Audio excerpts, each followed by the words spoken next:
Assalamualaikum warahmatullahi wabarakatuh. Salam sejahtera buat kita semua. Selamat bergabung kembali di channel Supriyono Berbagi. Kali ini akan mengampu materi kuliah riset teknologi informasi. Pada sesi pertama ini akan menyampaikan materi pengantar riset teknologi informasi dengan pembahasan pengertian riset, definisi penelitian, tujuan penelitian, fungsi penelitian, jenis penelitian, pengetahuan ilmiah, syarat pengetahuan ilmiah, kriteria riset ilmiah, dan langkah-langkah riset. Selanjutnya, pengertian riset. Riset menurut Webster yaitu riset sebagai suatu kata kerja yang memiliki arti memeriksa atau mencari kembali. Kemudian kalau menurut Draha, riset sebagai suatu pemeriksaan atau pengujian yang teliti dan kritis dalam mencari fakta atau prinsip-prinsip penyelidikan yang tekun guna memastikan suatu hal. Definisi penelitian atau research.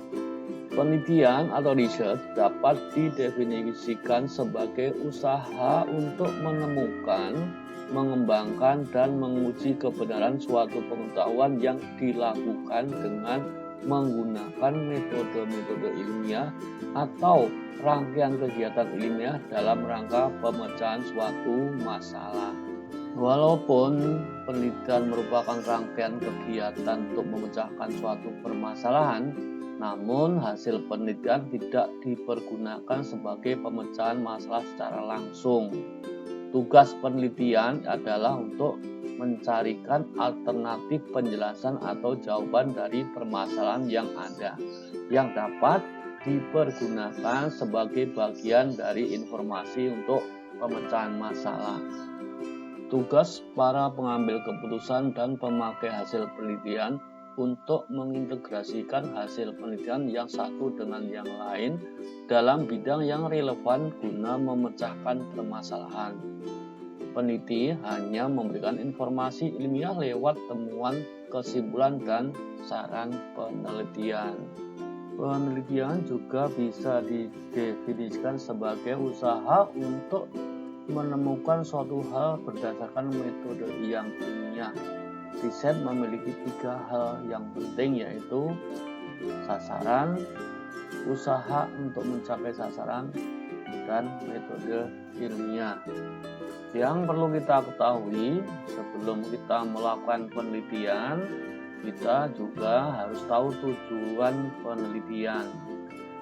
Tujuan penelitian antara lain untuk menemukan, mengembangkan, atau menguji kebenaran suatu pengetahuan. Yang menemukan yang bagaimana, yaitu berusaha mendapatkan sesuatu untuk mengisi kekosongan atau kekurangan, menemukan sesuatu yang baru dalam bidang tertentu. Kemudian maksudnya mengembangkan, mengembangkan artinya memperluas dan menggali lebih dalam apa yang sudah ada. Kemudian maksudnya menguji kebenaran. Menguji kebenaran dilakukan bila apa yang sudah ada masih diragukan kebenarannya. Menguji kebenaran sesuatu dalam bidang yang telah ada. Kemudian setelah kita tahu tujuan-tujuan penelitian, kita juga harus tahu fungsi penelitian. Fungsi penelitian yaitu untuk mencarikan penjelasan dan jawaban terhadap suatu permasalahan serta memberikan alternatif bagi kemungkinan-kemungkinan yang dapat dipergunakan untuk pemecahan masalah. Penelitian juga dapat digolongkan berdasarkan hasil atau alasan yang diperoleh. Jika seorang peneliti mempunyai alasan intelektual dilakukan dalam rangka pengembangan ilmu pengetahuan, berarti dia masuk dalam basic research atau penelitian dasar. Penelitian dasar ini bersifat abstrak dan umum. Juga untuk memahami permasalahan secara lebih mendalam atau untuk mengembangkan teori yang sudah ada, misalkan penelitian untuk menghasilkan algoritma. Jika penelitian itu mempunyai alasan praktis, keinginan untuk mengetahui, bertujuan agar dapat melakukan sesuatu yang lebih baik, efektif, efisien, berarti dia termasuk dalam golongan applied research atau peneliti terapan. Nah, ini untuk penelitian terapan ini mempunyai sifat konkret dan spesifik. Penelitian yang dilakukan untuk mendapat informasi yang digunakan untuk memecahkan masalah, kemudian menerapkan teori tertentu untuk memecahkan suatu permasalahan di kehidupan nyata, misalkan penelitian untuk menguji suatu aplikasi internet. Selanjutnya, jika dilihat dari sudut pandang pendekatan analisisnya, penelitian juga ada dua, yaitu penelitian kuantitatif dan penelitian kualitatif. Jika penelitian itu menekankan analisisnya pada data-data numerikal atau angka yang diolah dengan metode statistika, maka disebut kuantitatif.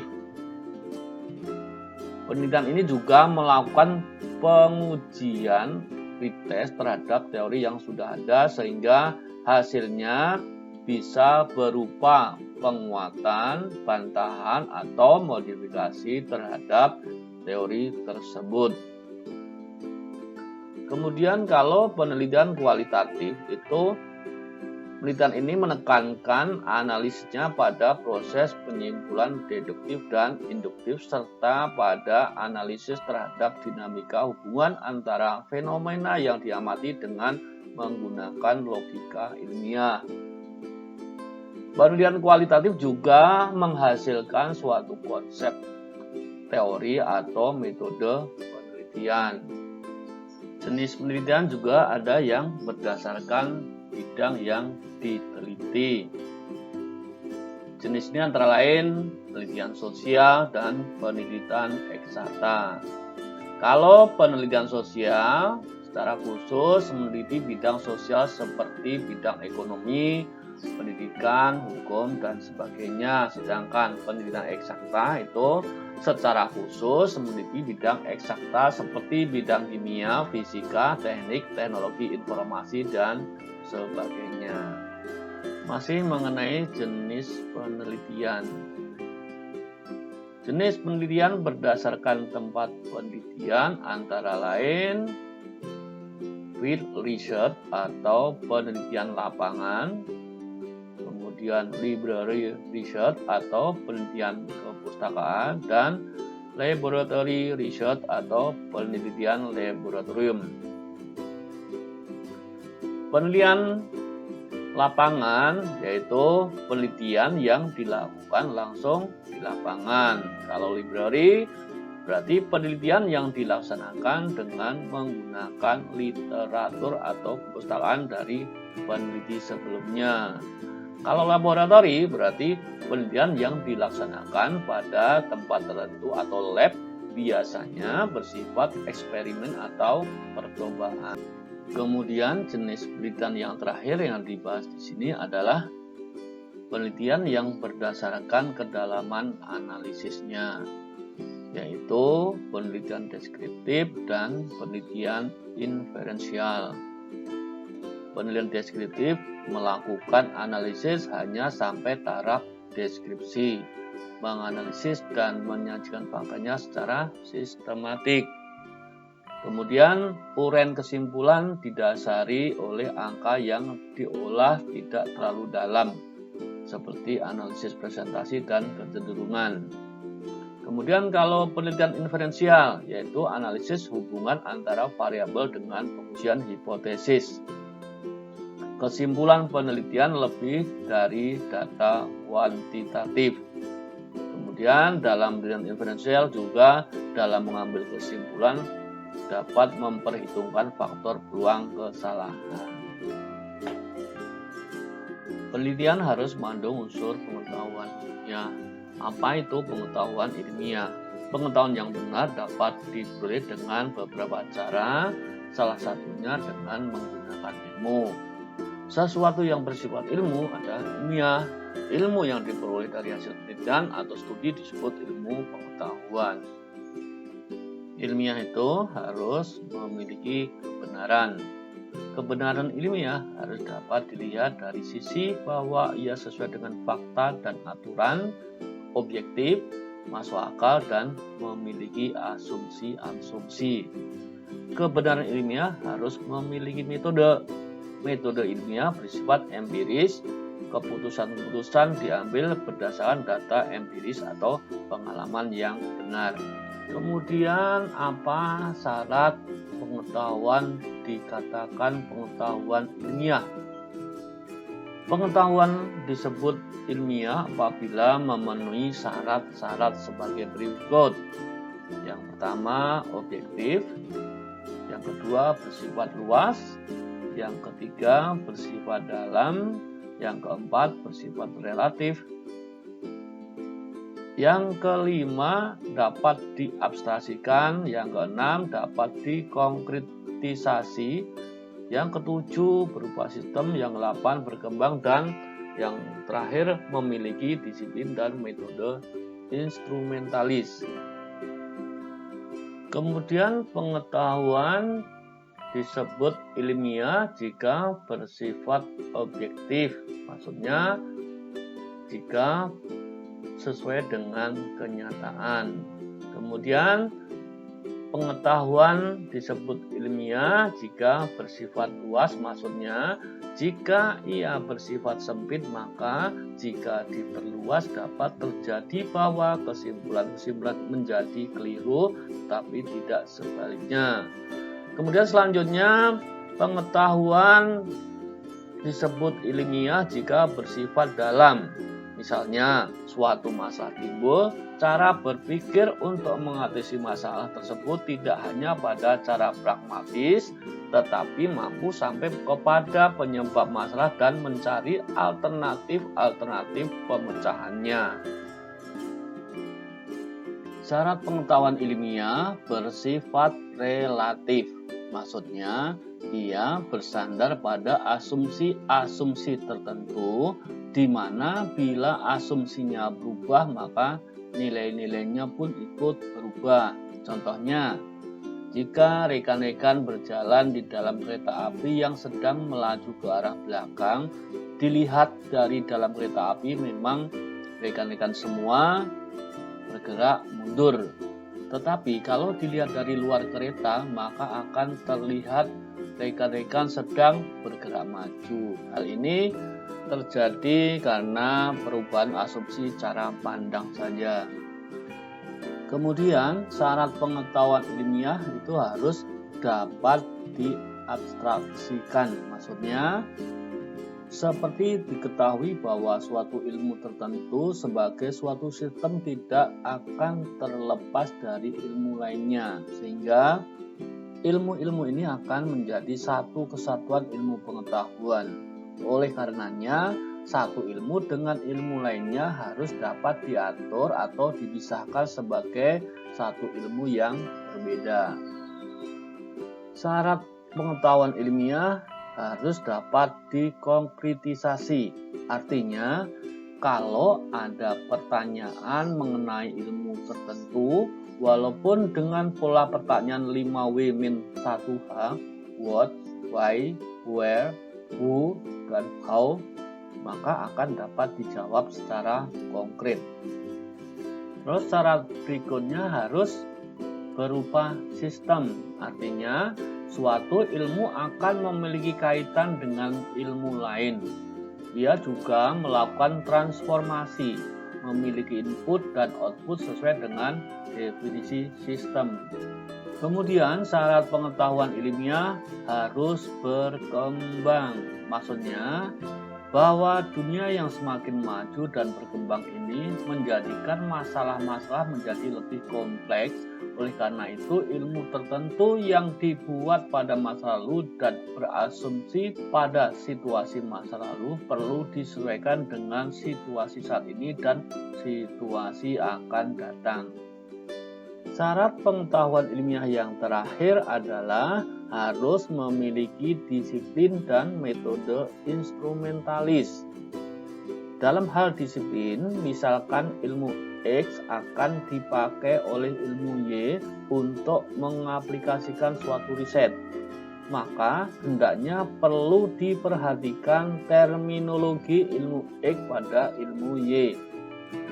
Misalnya, istilah yang sama di ilmu X dan ilmu Y ternyata mempunyai arti yang berbeda, tetapi oleh periset dianggap sama, maka hal ini akan berakibat fatal. Nah, sekarang apa kriteria riset ilmiah? Yang pertama, harus berdasarkan fakta. Kemudian yang kedua, harus bebas dari prasangka. Yang ketiga, harus menggunakan analisis.